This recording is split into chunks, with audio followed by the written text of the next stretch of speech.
Elle a été très dynamique.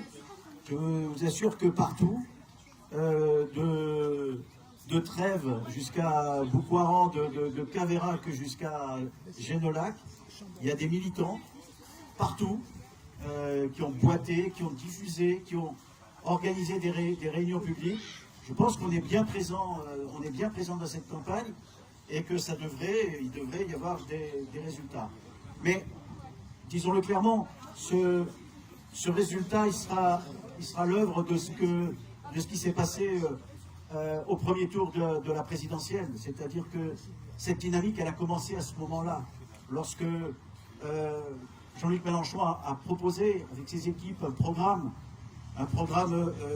détaillé, un programme fourni, qui a permis aux Français de comprendre, en tout cas à une partie des Français, de comprendre que très précisément il y avait des choses à faire et que devant chaque souffrance il y avait une solution de la part de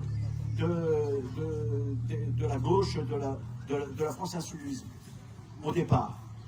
Et ça a donné une dynamique. Ça a donné une dynamique parce que il y avait quand même une décennie de souffrance, même plus, et que c'est cette jonction entre ces souffrances qu'il y a et le programme qui ont fait qu'on a eu ces 22%. Et ce qui était inédit, c'est ce qui s'est passé tout de suite après.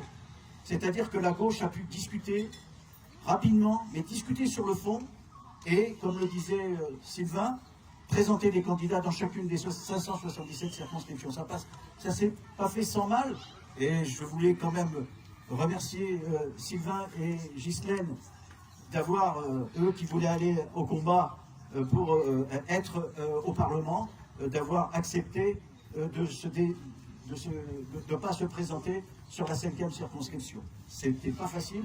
C'est la même chose pour nos camarades de la 4e circonscription, Armand Crépin et Evelyne Herbeau, qui ont fait de même au nom de LFI, qui se sont retirés. Et donc, je les en remercie pour l'ensemble de la NUPES.